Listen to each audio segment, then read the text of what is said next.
distrito ito? Sino nga ba congressman natin? Anong tawag sa ganitong tao, mga anak? Walang? Oh, klaro yan ha? At kanino siya walang respeto? Sa inyo. Sa inyo siya walang respeto. Hindi kayang takpan ng inyong paninira ang kakulangan nyo sa serbisyo dito sa ating distrito. Hindi pa sila doon natigil.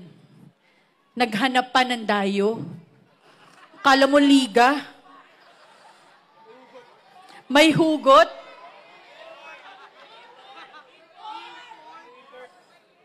Tatayo ka dito sa aming lungsod. Tatayo ka sa aming distrito.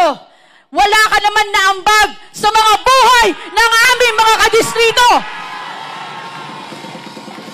Para bastusin, para siraan ang aming congressman naglilingkod ng tapat at totoo na walang pinipiling panahon. At para sa mga tao na hinayaan sa kanilang entablado tumayo ang isang bastos at walang respeto, tama lang na hindi ka naging presidente ng Pilipinas.